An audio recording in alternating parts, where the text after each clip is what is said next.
Pagi ini Engkau lagi-lagi Engkau curahkan hatimu kepada setiap kami.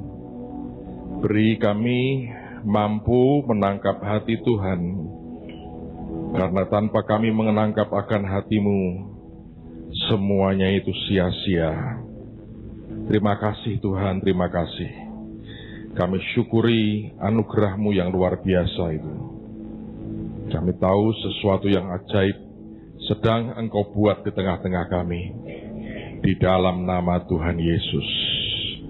Semua kita berkata, amin. Silakan duduk saudara.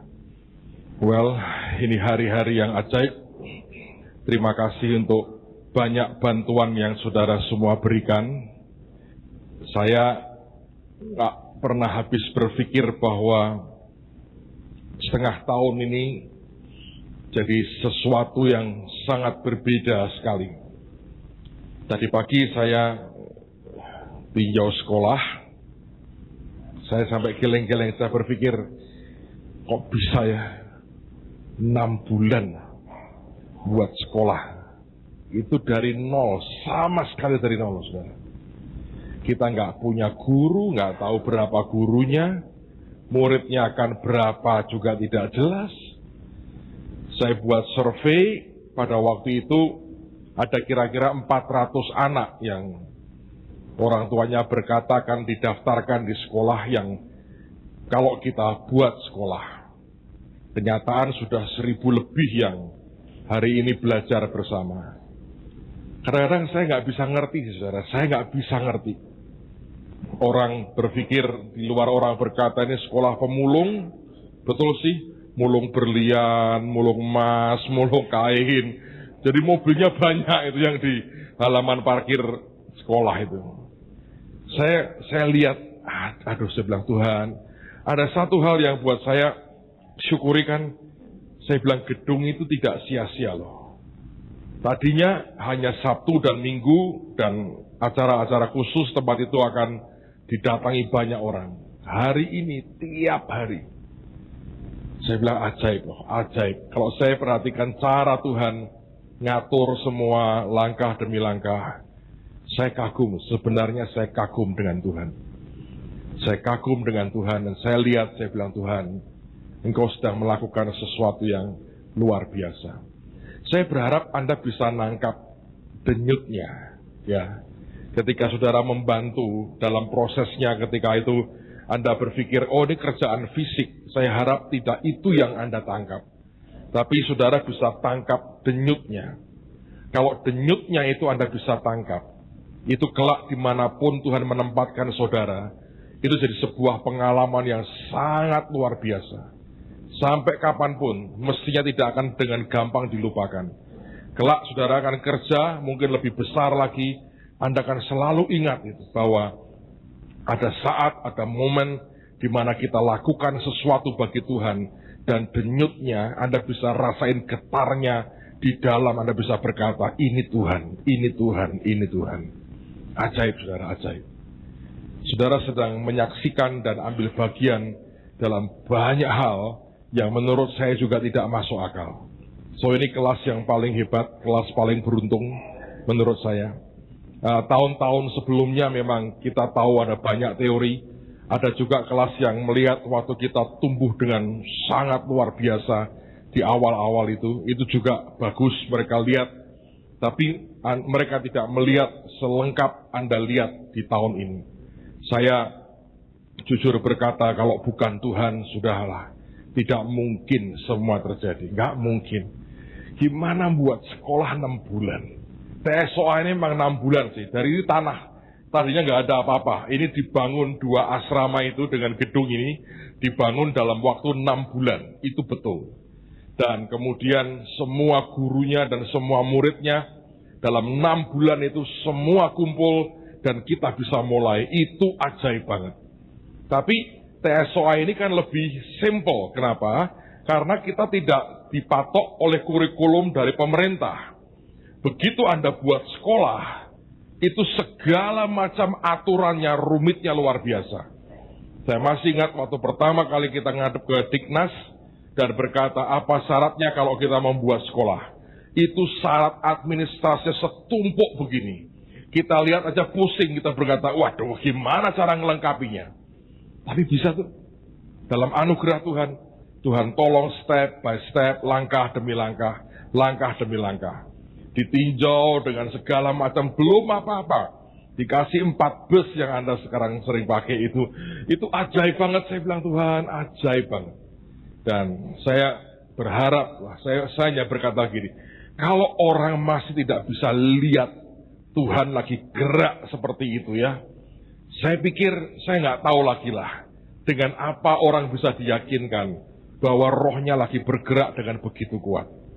Ini bukan sesuatu atau satu orang yang menghasilkan mujizat oleh karena kemampuannya, loh, saudara.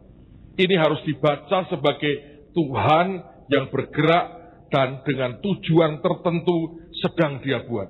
Dan saya harap spirit dan getarnya itu Anda bisa tangkap dalam hidupmu. Saya tadi ketika di mobil saya merenungkan sesuatu. Anda ingat cerita tentang Lazarus yang miskin dan orang kaya?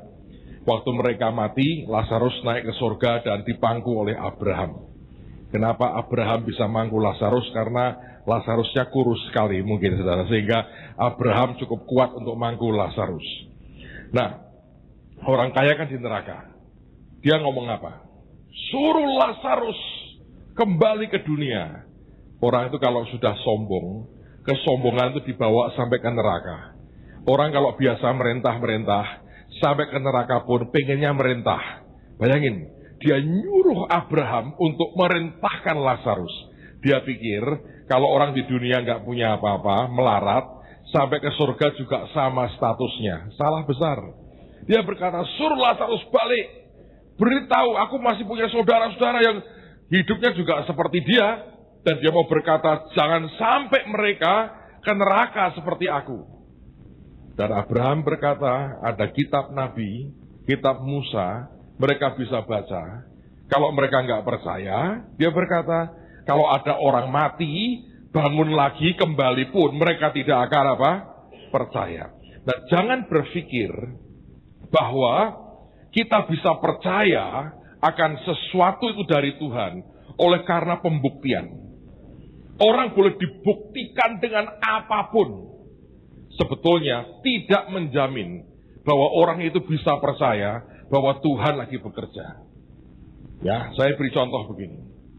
Kalau misalnya saya berkata pada saudara, Tuhan lagi kerja.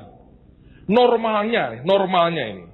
Orang kalau hatinya cinta banget ke Tuhan, dia akan berkata apa?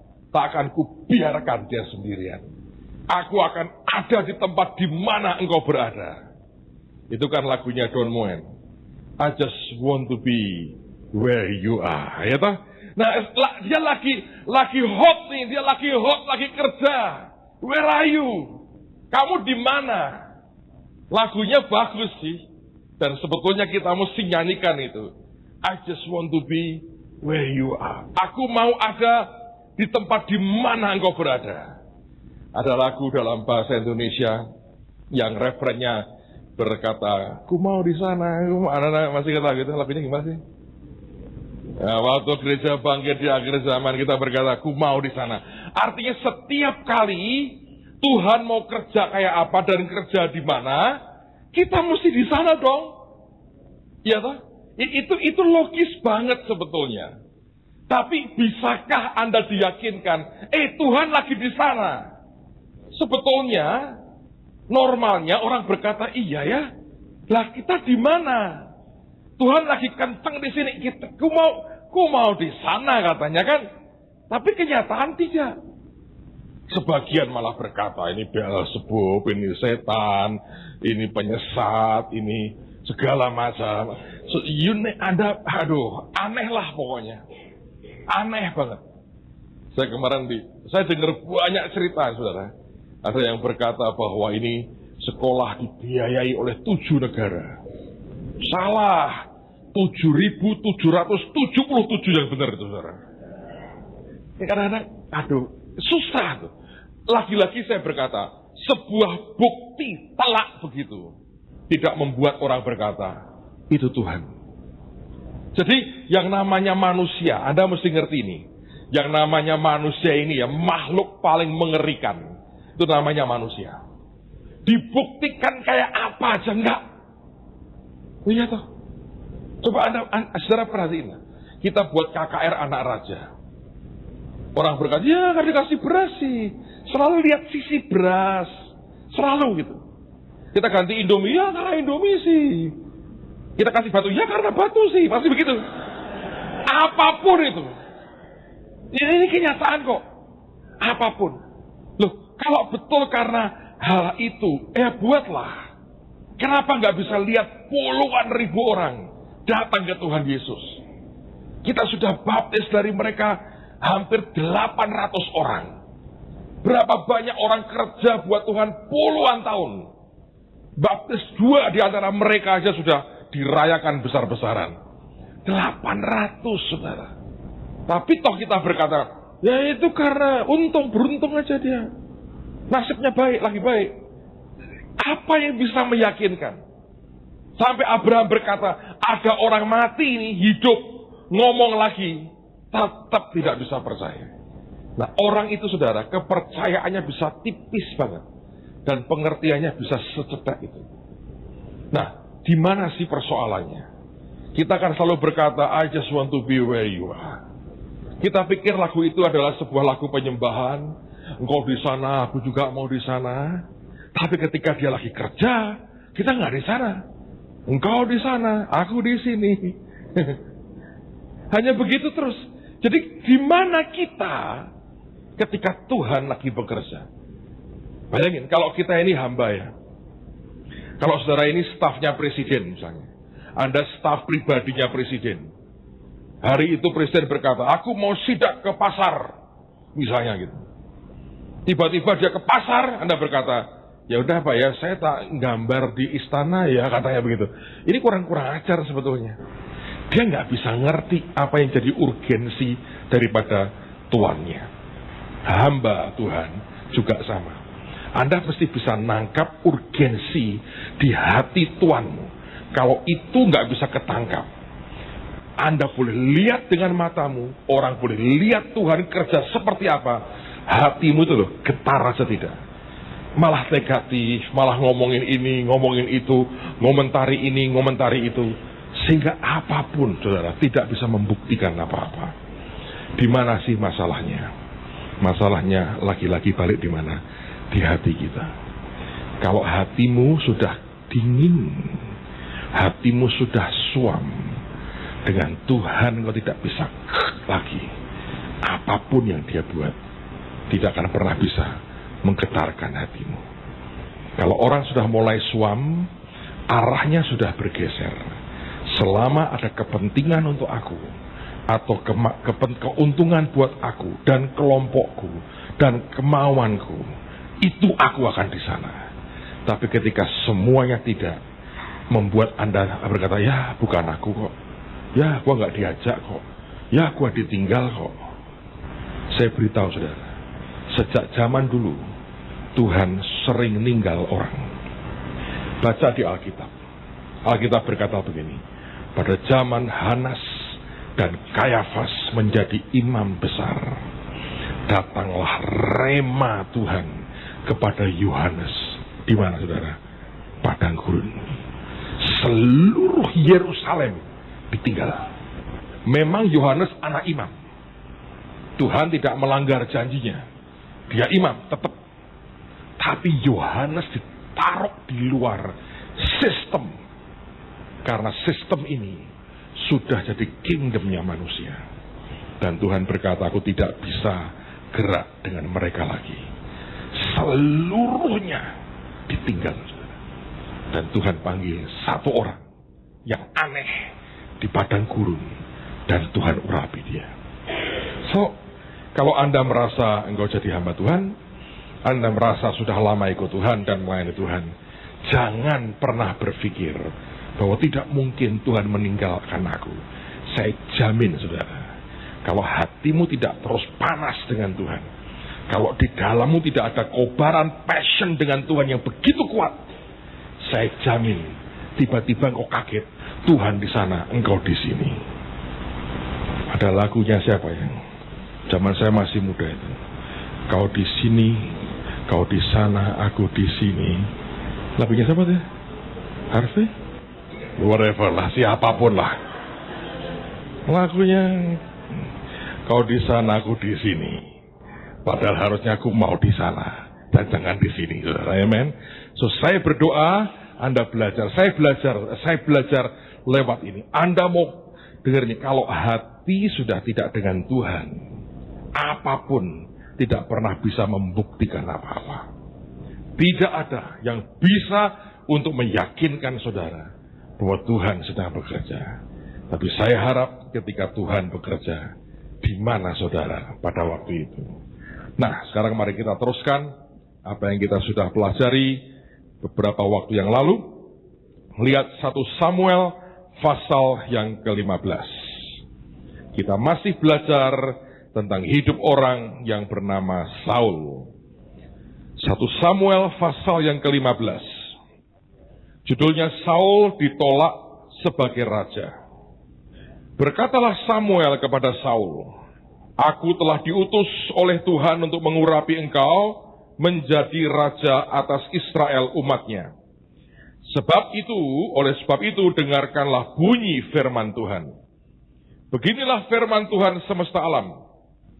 Aku akan membalas apa yang dilakukan orang Amalek kepada orang Israel, karena orang Amalek menghalang-halangi mereka ketika orang Israel pergi ke Mesir." Anda bayangin ya saudara, coba bayangin. Yang Tuhan omong itu peristiwa yang sudah lama banget. Sebelum Saul itu ada masa hakim-hakim. Anda mesti pelajari itu berapa ratus tahun. Lalu kemudian ada masa Yosua masuk Kanaan. Itu juga bertahun-tahun. Baru peristiwa ketika zaman Musa. Bayangin. Kadang-kadang saudara ya, tanda petik Tuhan itu pendendam. Tanda petik itu ya. Terus kalau Anda pendendam, sama dong dengan Tuhan saya. Lain. Bukan pendendam sih. Tuhan ingat. Bahasa Jawanya gini, dititeni. Tahu dititeni itu gini, dikasih tanda.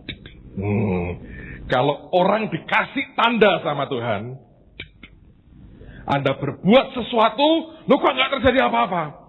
Tunggu tanggal mainnya. Bayangin saudara. Coba Anda renungkan kalimat ini saja. Peristiwa yang mungkin sudah ratusan tahun. Coba pelajarilah, bukan mungkin ribuan tahun kali itu.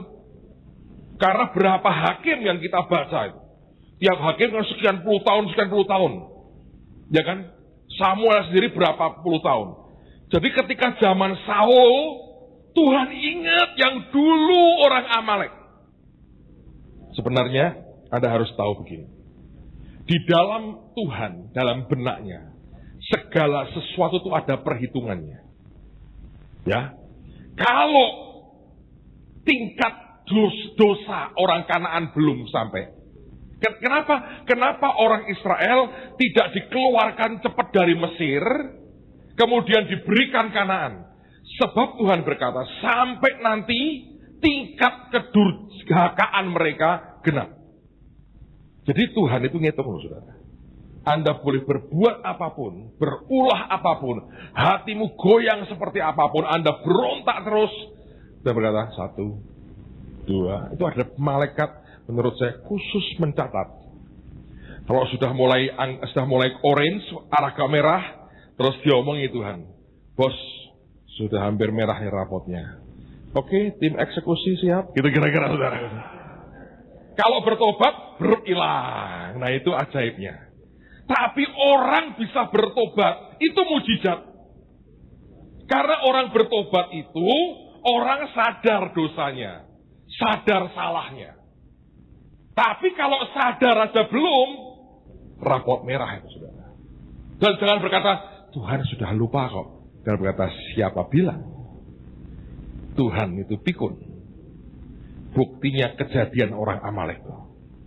Dulu menghalang-halangi. Dibiarkan tuh. Tapi tidak selama-lamanya. Takut kali dia berkata pada Saul. Aku ingat loh. Aku baca nih. Tuhan kamu kok dendam banget sih. Kadang-kadang Tuhan begitu, saudara. Dan apa yang dia buat? Yang diperintahkan. Jadi pergilah sekarang, kalahkanlah orang Amalek, tumpaslah segala yang ada padanya, dan janganlah ada belas kasihan kepadanya. Bunuhlah semuanya, laki-laki maupun perempuan, kanak-kanak maupun anak-anak yang menyusu, lembu maupun domba, onta maupun keledai. Bayangin, bunuh semua. Saya bilang, wih, gawat juga loh Tuhan itu. Saya punya saudara, punya teman. Satu hari dia ngomong begini, Tuhan, ini orang aneh loh. Dia sekolahnya tuh pinter banget. Dia sekolah pinter. Dia ngomong gitu, Tuhan, Engkau boleh campur tangan dalam segala urusan hidupku. Kecuali satu, soal sekolahku tidak usah ikut campur. Aku bisa sendiri. Hebat toh. Pinter, ranking terus di sekolah. Tuhan berkata, oke. Kalau ngomong, oke. Jangan dipikir dia oke itu terus dia baik, oke loh. Oke-nya itu mengandung oke. Sudah ngerti nggak? Ada oke yang tidak oke sebetulnya. Tahun itu hancur nilainya, tidak naik kelas. Sampai orang kaget, kamu kok jadi goblok? Iya tuh. Buat soal aja nggak ngerjain, nggak bisa. Terus terima raport nih, nggak naik, masuk kamar, sembahyang ngomong gini, Tuhan, orang ngomong gitu toh kok dimasukin hati si Tuhan, katanya gitu. Oh, saya berkata kamu ngawur. Ya, jadi ya sekarang kalau saya dengan dia ngobrol, kalau dia komplain, orangnya peka loh. Banyak orang peka itu bisa ngawur-ngawur tuh. Gini saudara, karena merasa dekat, familiar gitu. Anda boleh peka, Anda boleh dekat, Anda boleh jadi orang gaul rohani dengan Tuhan, ya, tapi tidak boleh hormatmu dan respekmu hilang. Dan jangan main-main. Sebab tetap dia pencipta dan kita ini cuma ciptaan. Terakhir ketemu dia ngomong, bayangin ya, Tuhan itu gimana sih? Gini, aku begini. Aku bilang, Allah, gitu aja kok dimasukin hati, katanya begitu. Dia ketawa ngakak. Saya ingetin dia, kamu yang pertama nantang. Iya sih, dia bilang. Tapi aku yang nggak tahu dari mana keluar ide gila itu. Akibatnya apa? Tidak naik kelas. Dari terakhir tahun sebelumnya itu ranking kelima di sekolah, saudara. Ranking 5. Masuk ngomong begitu, ujungnya tidak naik kelas, hancur habis. Terus dia minta ampun. Oke lagi. Kuliah, itu lagi. Ada tuh, saya beritahu saudara ya, namanya manusia nekat itu kayak begitu. Tuhan, dia ulangi persis. Dia ngomong, itu loh saudara. Ada yang terucap, ada yang tidak terucap. Yang terucap ketahuan, yang tidak terucap lebih banyak. Hidup kita tuh begitu. Kalau kita sudah merasa bisa, kita merasa mampu, lalu kemudian kita merasa segalanya dalam kendali kita, tanpa terucap, kita juga bersikap begitu. Kuliah ngomong yang sama, Tuhan, apapun kau perlu campur tangan. Soal kuliahku, biarkan aku yang menentukan sendiri. Saya bersaksi pada saudara, sampai detik ini, tidak pernah lulus kuliahnya. Saya bilang, masuk ke hati lagi. Enggak berani, dia berkata begitu. Nyerah, kapok. Ada orang begitu tuh. So, manusia memang macam-macam. Nah, Tuhan berkata, tumpas semua. Rupanya masuk di hatinya Tuhan tuh. Gara-garanya sederhana sih. Itu orang Israel mau lewat, dia bilang nggak boleh. Terus mereka ganggu. Yang diserang siapa? Barisan belakang. Anak-anak, orang tua, perbekalan, diganggu terus bagian belakang. Tuhannya kesel. Dia bilang, awas. Nah, awasnya itu bisa ratusan tahun kemudian. Mungkin dia lagi moodnya, lagi buka-buka kitabnya. Amalek kurang ngajar nih orang ini. Saul. Nah, Tuhan loh saudara. Ini kan kenyataan loh. Kenyataan, sabar. Untuk menghukum Anda pun, dia sabar saudara. Makanya hati-hati. Jangan sembrono dengan Tuhan. Hatimu kalau dengan Tuhan sudah goyang, sudah geser, jangan sembrono. Apapun yang menghalangi laju umatnya akan berhadapan dengan yang punya umat sendiri. Teruskan lagi. Lalu Saul memanggil rakyat berkumpul dan memeriksa barisan mereka di Telaim.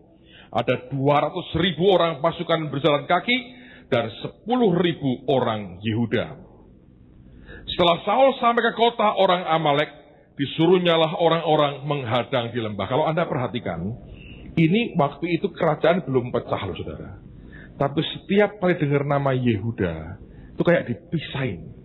Padahal orang Israel seluruhnya itu termasuk Yehuda. Tapi setiap kali ada nama Yehuda, ini suku aneh banget. Khusus sekali. Sebab dari suku itu, telah lahir siapa? Daud dan siapa? Yesus. Anda harus ngerti dari awal sudah dipisahkan Tuhan. Ayat yang ke berapa? 6. Berkatalah Saul kepada orang Keni, berangkatlah, menjauhlah, pergilah dari tengah-tengah orang Amalek, supaya jangan kulenyapkan kamu bersama-sama dengan mereka. Bukankah kamu telah menunjukkan persahabatanmu kepada semua orang Israel ketika mereka pergi dari Mesir? Jadi ada satu suku kecil yang ikut kelompok orang Amalek itu. Dan ini orang-orang itu spesial sekali. Nanti kalau Anda baca raja-raja itu, nanti ada banyak orang-orang, panglima-panglima, pengikut dari kelompok suku Keni. Ini juga ikut Daud dengan setianya luar biasa. Teruskan. Sesudah itu menjauhlah orang Keni dari tengah-tengah orang Amalek. 7.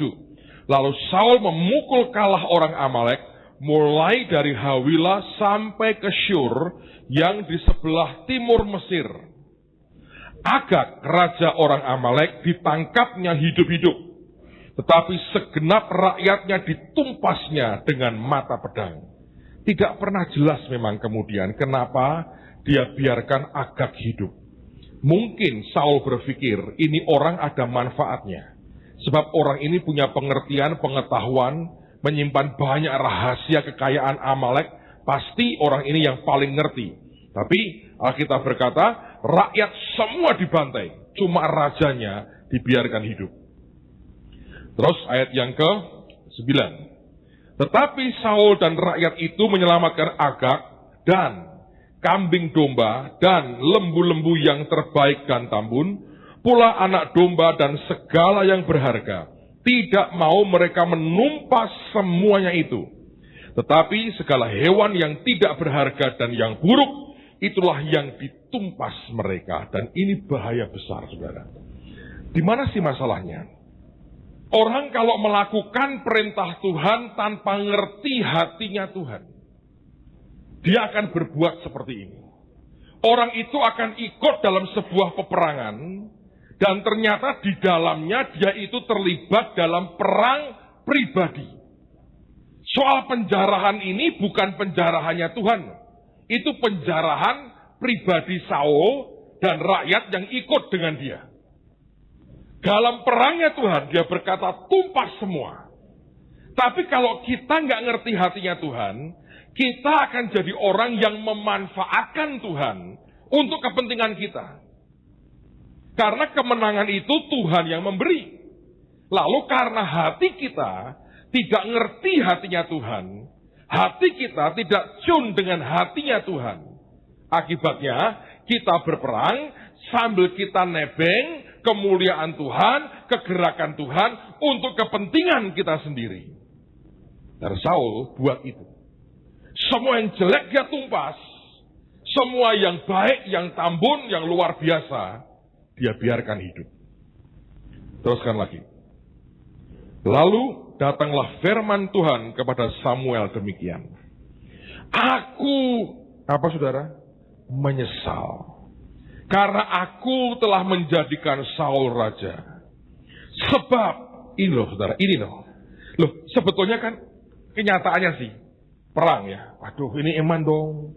Lembunya oke, dombanya oke, masa dibunuh? Janganlah. Kan ditumpas, sudah 95% oke kok kita. Sayang dong ini. Kan begitu toh masalahnya. Tapi di depan Tuhan, Tidak sesimpel itu. Lihat lagi. Dia berkata, aku menyesal karena aku telah menjadikan Saul raja, sebab ia telah berbalik daripada aku. Buat Tuhan, itu ekspresi begitu tuh kenyataan hatinya berbalik dari Tuhan. Kalau ditanya, Saul, kamu berbalik nggak hatimu? Enggak, karena aku laksanakan perang Tuhan. Tapi Tuhan berkata, hatimu sudah berbalik. Sudah nggak benar, nak. Hatimu sudah berbalik dan tidak melaksanakan firman-Ku. Maka sakit hatilah siapa? Samuel. Aneh loh. Kenapa yang sakit hati Samuel? Sebab Samuel merasakan kesakitan Tuhan. Lihat orang yang sebetulnya nggak ada apa-apanya, diangkat Tuhan, tapi kesetiaannya hanya begitu pendek, dan kemudian dia pergi berbalik dari Tuhan. Alkitab berkata, sakit hatilah Samuel, dan ia berseru-seru kepada Tuhan semalam-malaman. Lalu Samuel bangun pagi-pagi untuk bertemu dengan Saul. Tetapi diberitahukan kepada Samuel demikian, Saul telah ke Karmel tadi, dan telah didirikan baginya. Anda tahu kalau Abraham gali sumur atau ngalami apa, atau dia kemana, dia bangun apa? Mezbah. Dia taruh apa? Korban. Untuk siapa? Tuhan. Setiap kali orang-orang kudus itu, mereka berbuat mencapai sesuatu, dia tumpuk batu, dia sembelih domba, dia naikkan korban. Bagi siapa? Bagi Tuhan. Saul buat tugu, buat siapa? Dirinya. Tahu nggak saudara, orang hati berbalik itu begitu. Fokusnya sudah bukan lagi Tuhan, tapi ke siapa? Dirinya. Balik tuh hatinya. Kelihatannya memang perang, loh ini kan aku perang, kan diperintah Tuhan. Tapi hatinya itu. Nah yang gawat kan, tidak ada orang yang tahu hati kita seperti apa, kecuali Tuhan sendiri kan. Gak tahu. Makanya sebetulnya ya sejujurnya, penderitaan itu baik. Untuk membuat hati kita terus berbalik ke Tuhan. Tapi kenikmatan yang konstan, tanpa mengalami goncangan, itu berbahaya. Karena tiba-tiba Anda bisa berbalik. Terusin. Saul telah ke Karmel tadi, dan telah didirikan baginya suatu tanda peringatan. Peringatan yang berkata, di sini Saul mengalahkan Amalek. Hatinya berbalik, sebab dia tidak mengakui Tuhan yang memberikan kemenangan. Teruskan. Kemudian ia balik dan mengambil jurusan ke Gilgal. Ketika Samuel sampai kepada Saul, berkatalah Saul kepadanya, diberkatilah kiranya engkau oleh Tuhan. Aku telah melaksanakan firman Tuhan. Bayangin saudara. Makanya orang itu kalau bisa bertobat, itu anugerah. Dia merasa benar kok. Dia tidak sadar, hatinya berbalik. Dan dia berkata, aku telah melaksanakan firman Tuhan. Ayat berikutnya. Tetapi kata Samuel, kalau begitu apakah bunyi kambing domba yang sampai ke telingaku, dan bunyi lembu-lembu yang kudengar itu? Jawab Saul, semuanya itu dibawa daripada orang Amalek. Sebab rakyat menyelamatkan kambing domba dan lembu-lembu yang terbaik dengan maksud untuk mempersembahkan korban kepada Tuhan Allahmu. Tapi selebihnya telah kami tumpas. Bohong kan saudara? Nggak mungkin untuk Tuhan. Dan kalaupun itu untuk Tuhan, dengar baik-baik, itu korban tanpa modal. Sebab yang dikorbankan miliknya siapa? Orang lain. Yang Tuhan berkata tumpas. Tuhan berkata, gua nggak demen begituan. Itu aku tidak mau. Kenapa sekarang dia berbalik berkata, ini buat Tuhan. Itu kan spiritually dumb, saudara. Ngerti? Secara rohani itu dedel banget. Goblok. Saya beritahu gini, misalnya gini. Siapa di sini yang alergi sesuatu? Alergi apa? Hah? Apa? Debu, alergi? Debu, apa lagi? Hah? Udang. Nah, contoh paling bagus. Namamu siapa? Hah? William. William ini alergi udang. Dia berkata gini waktu tengah makan, aku makan semua. Udang, tumpas. King William misalnya gitu ya. Udang tumpas semua. Aku tidak mau ada udang di meja makanku. Tapi dia berkata, baunya aja gatel rambutku. Ku sentuh gatel kukuku. Ku makan, matilah aku. Alergi kan? Lalu saudara sebagai pelayannya berkata, oh ya Baginda King William, saya akan lakukan. Amin. Lalu kemudian Anda keluar ke pasar, masak, Anda kokinya. Wih, ada udang gede-gede. Dia berkata, ini untuk raja. Saya beritahu ya, Anda akan ditumpas bersama dengan udang yang kau bawa. Lihat, itu kan sebuah penghinaan yang Tuhan tidak mau. Loh, kalau Tuhan mau kan dia berkata, korbankan buat aku suka itu.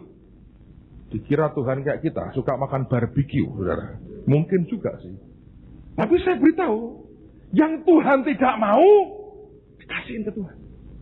Itu kan ngeri banget, saudara. Tapi sebetulnya di belakangnya, mereka mau berkata, ya kalau Tuhan gak mau, ya buat kita dong. Nah itu ujungnya. Persoalannya, orang kalau hatinya sudah berbalik, dia tidak lagi sensitif dengan apa yang Tuhan mau. Kalau orang hatinya sudah tidak lagi ke Tuhan, tapi ke dirinya, dia sudah tidak lagi peka apa yang Tuhan suka dan tidak suka. Tuhan berkata, tumpas. Dia berkata, oh buat Tuhan. Loh, dia berkata, gua mau muntah kok lu kasihin gua. Anda bisa nangkep gak sih cara mikirnya itu seperti itu? Tapi kenapa orang bisa seperti itu? Sudah tidak peka lagi. Sudah tidak sensitif lagi dengan apa yang Tuhan mau. Oke? Terusin dikit sebelum kita break. Tetapi kata Samuel ayat 14, kalau begitu apakah bunyi kambing domba yang sampai ke telingaku dan bunyi lembu-lembu yang ku dengar itu? Jawab Saul, semuanya itu dibawa daripada orang Amalek, sebab rakyat menyelamatkan kambing domba dan lembu-lembu yang terbaik dengan maksud untuk mempersembahkan korban kepada Tuhan Allahmu. Dia sudah ngomong itu Allahmu ya. Tapi selebihnya telah kami tumpas. Lalu berkatalah Samuel kepada Saul, sudahlah. Jadi kalau orang begitu saudara, Anda ajak debat percuma. Oke, sudahlah. Aku akan memberitahukan kepadamu apa yang difirmankan Tuhan kepadaku tadi malam. Kata Saul kepadanya, katakanlah. Sudah itu ya berkatalah Samuel, bukankah engkau walaupun engkau kecil pada pemandanganmu sendiri. Ini orang mindernya luar biasa kan artinya. Telah menjadi kepala atas suku-suku Israel. Dan bukankah Tuhan telah mengurapi engkau menjadi raja atas Israel. Tuhan telah menyuruh engkau pergi dengan pesan, pergilah, tumpaslah orang-orang berdosa itu, yakni orang Amalek yang berperanglah melawan mereka sampai engkau membinasakan mereka. Mengapa engkau tidak mendengarkan suara Tuhan?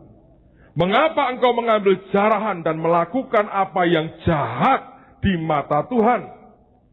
Lalu kata Saul kepada Samuel, aku memang mendengarkan suara Tuhan dan mengikuti yang telah disuruh Tuhan kepadaku. Dan aku membawa Agag raja orang Amalek. Tetapi orang Amalek itu sendiri telah kutumpas. Ini orang kalau sudah hatinya tidak ke Tuhan, sama sekali tidak bisa peka. Bantahnya terus.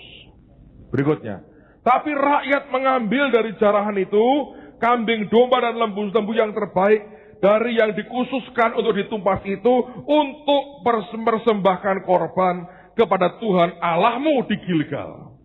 Masih bela diri loh saudara. Ini orang gawatnya kalau sudah begini.